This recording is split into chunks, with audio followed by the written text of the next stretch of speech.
먼저 윤호중 원내대표의 모두 발언이 있겠습니다.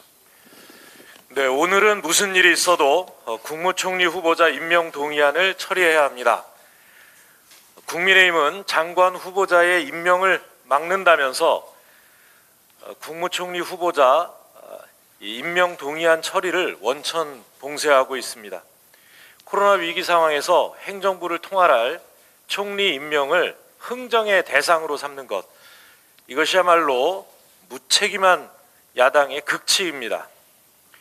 방역 최전선에서 헌신하는 방역당국과 의료진, 또 소상공인, 자영업자 등 고통받는 국민의 삶을 헤아린다면 절대 보일 수 없는 태도라고 생각합니다. 국회는 법에 정한 절차에 따라 인사청문회를 통해 후보자의 자질과 능력, 도덕성을 검증했습니다. 그러나 국민의힘은 법정 처리 시한이던 지난 월요일 간사간 합의한 회의를 일방적으로 취소했습니다. 저는 지난 월요일서부터 모두 6차례에 걸쳐 국회의장님과 김기현 원내대표님을 만나 뵙고 간곡히 처리를 요청드렸습니다만 야당의 입장은 요지부동입니다. 국민의힘은 소통의 정치를 말로만 하고 실천하고 있지 않습니다. 코로나 극복으로 바쁜 정부의 발목을 잡고 국정 공백을 초래하고 있는 국민의힘의 목적이 무엇인지 묻고 싶습니다. 국힘당은 과연 국민의 편입니까? 아니면 코로나 편입니까? 입법부 스스로 정한 법적 의무를 저버리는 것이 국민의힘이 말하는 협치인지도 묻고 싶습니다. 더 이상의 국정 공백은 있어서는 안 됩니다. 국민의 삶에 무한 책임을 지고 있는 집권 여당으로서 더불어민주당은 오늘 반드시 총리 임명 동의안을 처리하겠다는 말씀드립니다. 코로나 백신 접종에 대해서 말씀드리겠습니다. 코로나 백신 공급이 정부 계획대로 차질 없이 진행되고 있습니다. 어제 화이자 백신 43만 8천 회분이 들어왔고 오늘은 아스트라제네카 백신 83만 5천 회분이 도입됩니다. 오늘부터 6월 초까지 아스트라제네카 723만 회분, 그리고 상반기 중에는 화이자 500만 회분이 공급될 예정입니다. 백신 공급에 맞춰 접종이 이루어진다면 상반기 1,300만 명 접종에는 어려움이 없을 것입니다.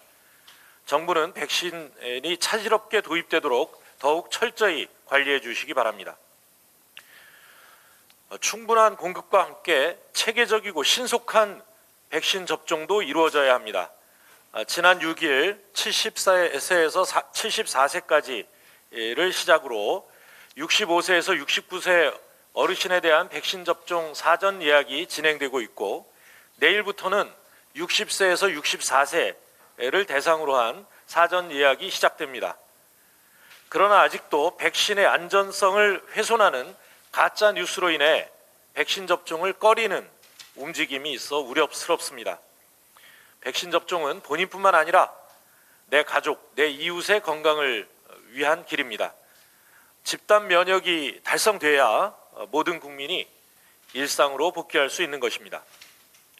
민주당은 백신 접종 후 이상 반응을 보이는 중증 환자에 대해 의료비를 지원하는 등 안전한 백신 접종을 위해 최선을 다하고 있습니다.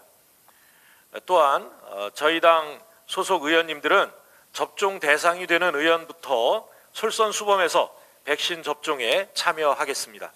국민 여러분께서도 정부와 방역당국을 믿고 접종에 참여해 주실 것을 간곡히 호소드립니다. 경제 회복에 관한 말씀입니다. 우리 경제의 회복의 청신호가 켜지고 있습니다.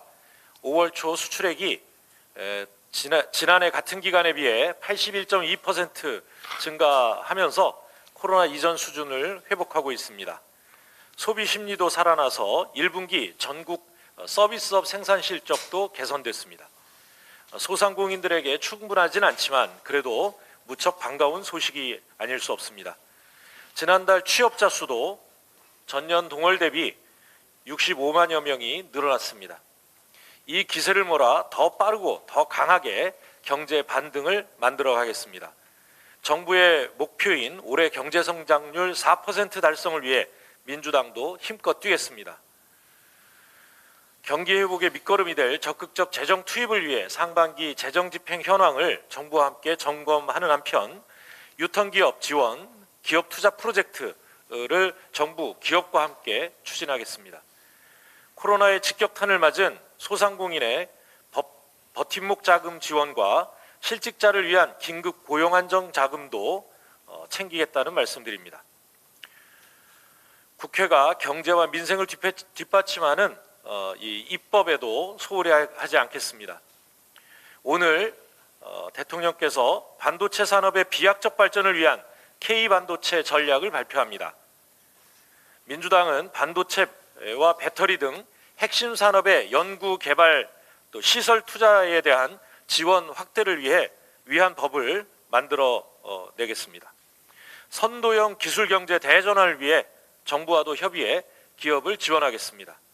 경제 회복과 우리 산업의 선도적 대전환을 위해 야당도 협력적인 자세로 임해 주실 것을 요청합니다.